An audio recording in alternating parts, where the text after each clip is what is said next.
our group reviewed Days of Heaven. It's a 1978 drama directed by Terrence Malick. The main characters are Bill, Abby, Linda, and the farmer. Bill and Abby are a couple, and Linda is Bill's little sister, and the farmer is obviously the owner of the farm that the movie is basically set on. The setting is in 1916 in Chicago and also in Texas. Right in the opening of the film, you see Bill in his workplace in a mine. He ends up killing his boss, so they end up leaving and going to Texas,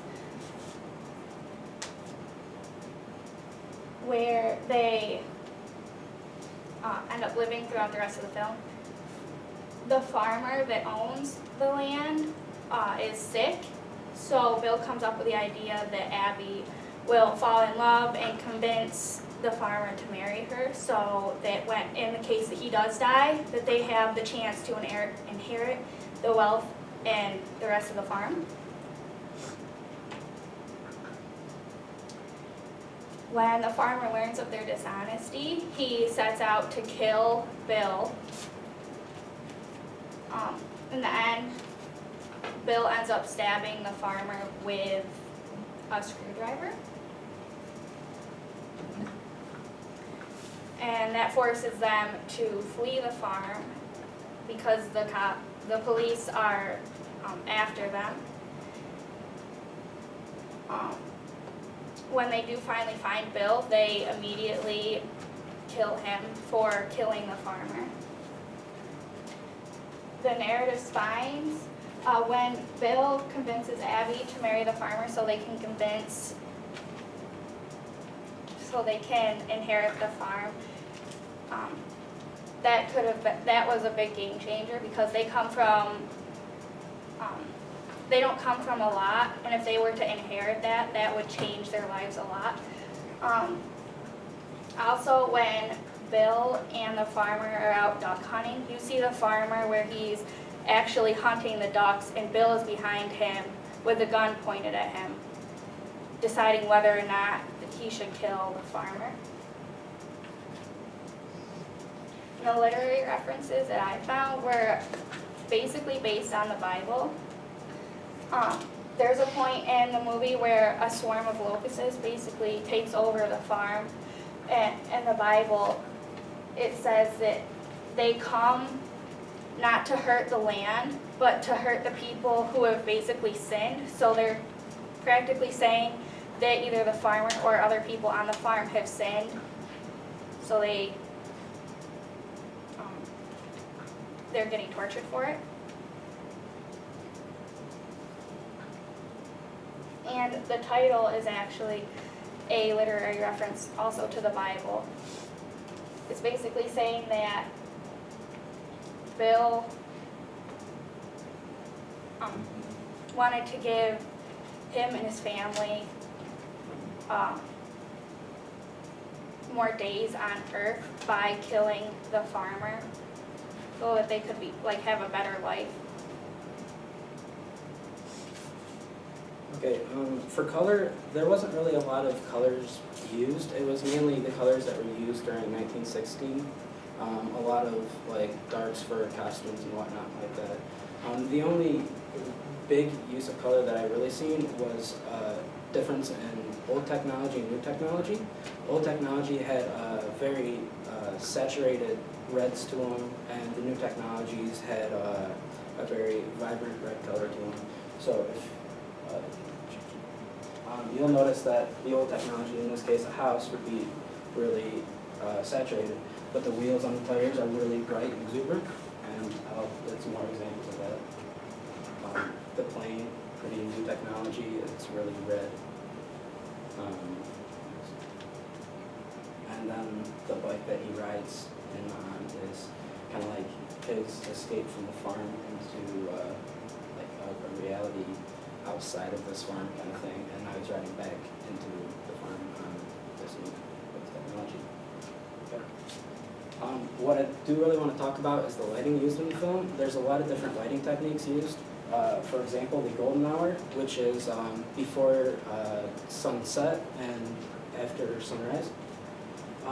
It makes the lighting more red than usual, and it's doing this through the horizon. What happens is when it gets onto the horizon line, the light from the sun has to go through much more of the atmosphere, and it kind of diminishes the light on the actors.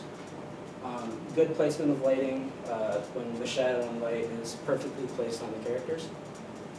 Firelight is used to create emotion in the film, and the artificial lighting is, it's not really a lot of the film, but it does have a lot of hard lighting and soft lighting. So this is an example of the golden hour. See how the sun is underneath the horizon and it's kind of bringing this reddish glow to the sky. And another example of how it affects the actors. When it's really dark and it's really below the horizon, it does this nice silhouette of the actors and whatnot, and the next one is another example of it. Placement, this is a scene where Bill is talking to Abby about actually marrying this man and trying to get his inheritance. You can note that she is in full light and he is in a very dark spot, looking over her shoulder like he has something dark to talk about. And when she finally accepts that she's going to do this, she leaves the light, goes around, and enters the darkness. Here's another scene where good placement is used. The light is at his back, meaning that he is innocent and pure. And she is in shadow during this exact same time of day, representing her dark actions. Firelighting, this is to represent the mood of the time in the film. Right now, this is when the locusts start to come, and what happens is his fields get lit on fire, and he's understanding like how his life is diminishing, kind of. This is to represent safety. They just got to the farm, and this is their first night there. They're having like a feast, so to speak. This is frantic. This is during the exact same scenes as before, where the fields get lit on fire. And this is when Bill, which is this guy, he's kind of getting away from the farmer who's trying to kill him. This is anger. This is the scene where, the scene before he kills his former boss.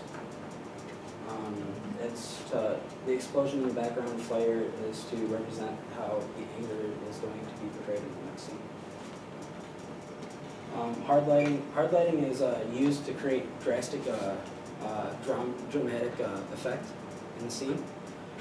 This is a time in the movie where he's asking her kind of like what her intentions are, like what she's about and stuff like that. And this is soft lighting. Soft lighting is used to show the beauty or the youthness of the person or actor that's being portrayed.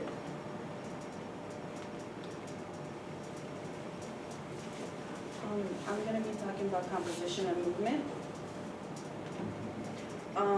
During this film, they did use a lot of natural light. So again, very in the early in the dusk of the dawn.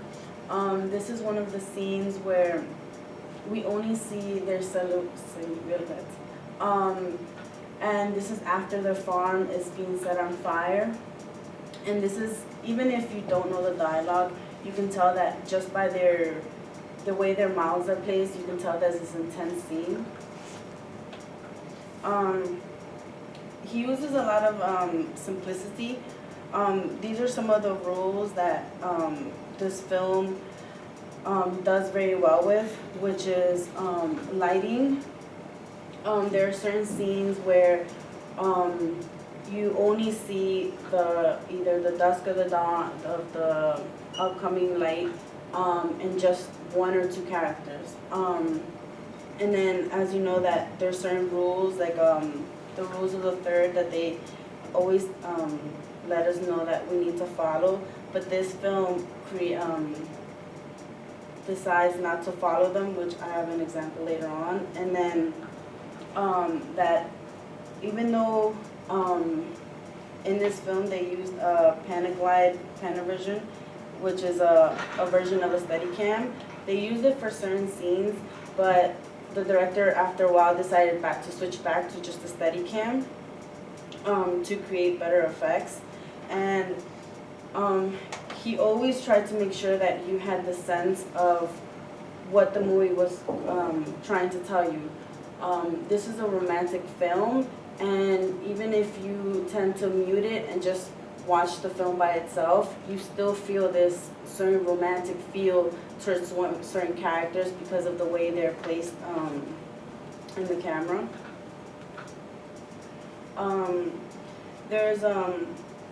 They tend to break the rule of thirds here using a static composition, which is the majority of the lines going horizontal or vertical. And during this scene, there is a narrator, which is the little sister, saying that he told everyone that she was his sister, and you start questioning as to why.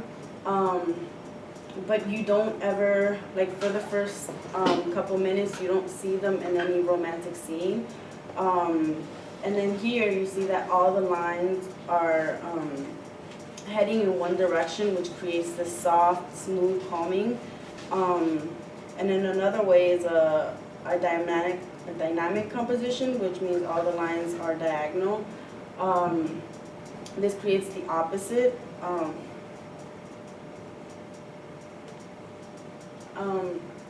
There's a lot of movement and balance. For example, in this scene, you see the vast majority of like the field, while majority in the movie, you always see the house. The house is, even if it's in a far corner, the characters are either going near it or further away from it, but the house is a focal point, and you start to question as to why. And as the film goes on, it's not the house, but what it represents, which is the farmer, which is a different life for them, a different opportunity. And they use a lot of symmetry to create certain atmospheres and asymmetry to create a visual balance weight. Here's another composite strategy where the house is, once the field and the locusts are coming, the field becomes a blur because the atmosphere is changing. So we have this very saturated color in the back, and the farm is no longer, you can't see details of the farm because this means that the farm and what it represents, which is a different opportunity, is about to change drastically because as they have to burn everything, no longer is the land viable for cropping and making money. Alright, so for editing and montage, this movie begins with kind of a mixture of a metric montage and a tonal montage to sort of set the stage. As we begin in the opening credits, we can see different black and white pictures of just people in this time period trying to drive the point home that times are rough, people are having trouble finding work. Then after that, we move into just people looking for work. They're on top of the train, carpetbaggers, and we're having this voiceover by Linda, I believe, the little sister, really just to help drive that point home about, I guess, the tone of the movie and what's happening. Next slide. Another example of montage, this is more of a heavy tonal montage, is the scene with the duck hunting. We can see here we have the farmer hunting ducks, and the camera work, next slide. The camera work here, we can see the farmer actually hunting the ducks, and Bill is deciding whether or not if he's hunting the farmer, if he's going to shoot the farmer in the back to speed things along. So we can really get that in the shots, and it's kind of the quickest shots in the entire movie, to be honest. Next we have some editing sequences.